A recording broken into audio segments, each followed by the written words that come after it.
welcome to this video. So this video is going to be about long divisions of polynomials. Long name, fancy name, and that's also how the calculation looks like. However, if you are in it, if you get the clue and do some examples, then you will be pretty much on the safe track. So let's get started with the example we have on the board, which is x to the power of 3 minus 2x squared minus 5x plus 6. This whole thing is then divided by x minus 1. And the main difference between this calculation now and others is obviously that you are calculating with a term. So you're dividing the whole thing with another term and not with a single number. However, the difference in how you actually approach the calculation is not that huge. So let's get started right away. What we have to do now is we always start on the left hand side, and that is also why you need to make sure that your largest exponents are on the very left. So that's also how you can see it. So 3, 2, and here the exponent will be obviously 1. So we start with x to the power of 3, divide this by x. So after doing the actual division, we only look at the x. So first of all, x to the power of 3 divided by x is x squared. And now we use the whole bracket, so we then multiply this back to it. So x squared times this whole bracket, which will give us then x to the power of 3 and x squared times minus 1 is minus x squared. We need to put that into brackets, and then obviously x to the power 3 minus x to the power 3 is 0, and here we will be left with a minus x squared. We always drag this one down because we will need it for the next step then, as we needed the minus 2x squared here. So drag the minus 5x down, and now pretty much the same step as before. Look at the very left, so minus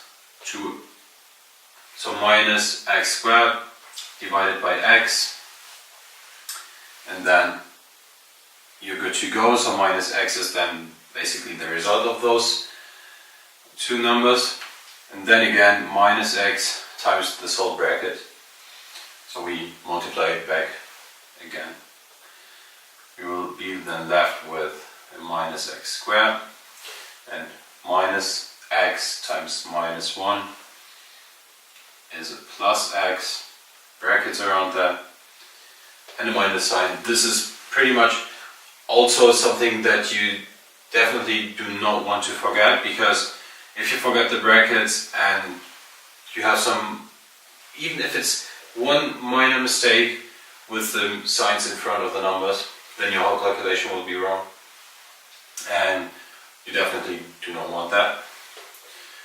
So again, minus x squared plus x squared 0, minus 5x, and we have a minus and a plus, so we basically then reduce this, so we will be left with minus 6x, and then again we drop this down here, have the plus 6, and then again the very left number we have to use for the division, so minus 6x divided by x,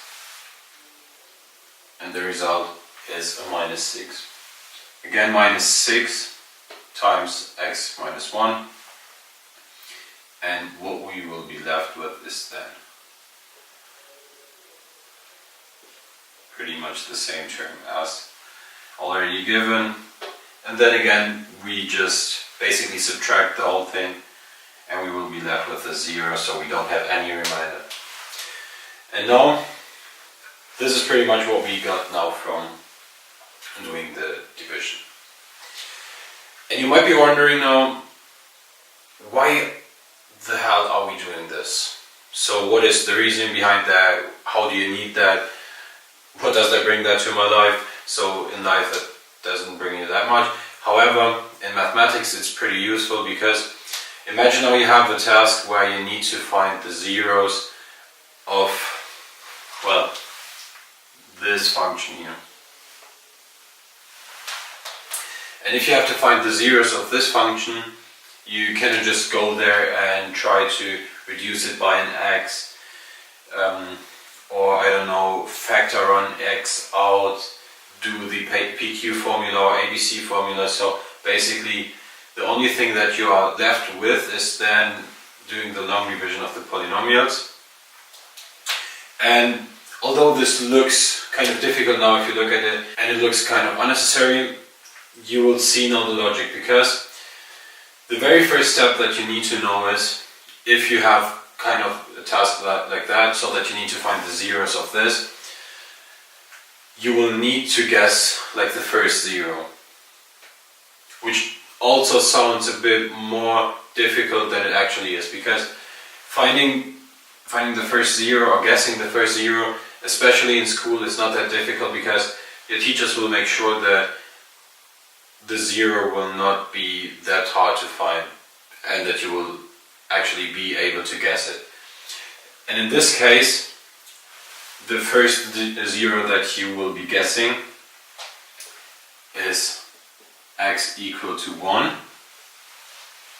And that's basically also what your teachers will be trying to do if they give you those kind of formulas, if they give you those kind of functions to work with, because pretty much the first zero that you can find by guessing will be then 1, 2 or 3, or minus 1, minus 2 or minus 3. So do not worry too much about that. And why are we actually doing this? So by doing the division, and one thing you need to know is that we said that this is then our first zero that is guessed, and in order to reduce the whole function to be able to find the other zeros, you will need to do the division. And what are you dividing? You are actually dividing the function by x minus the zero. So that means if we would have then, if our first zero would be x equal to minus 1, we would be dividing this whole thing by x plus 1. However, our first zero is 1, so we will have a negative 1 in the actual function. And after reducing this now, this is pretty much your outcome that you will have from this. And if you see that now, you can actually work with this function and then basically find the other zeros that you need to find in order to actually solve your task. And that's pretty much it, and also the logic behind the long division of polynomials. Thank you very much for watching, guys. I hope you enjoyed this video and I hope it was helpful. Other than that, subscribe to my channel and follow me on my social media for updates on the videos. And also, if you have specific questions on mathematical problems, maybe tips or tricks for learning, then either send me a message through social media or comment down below. And I hope you will be here for my next video as well.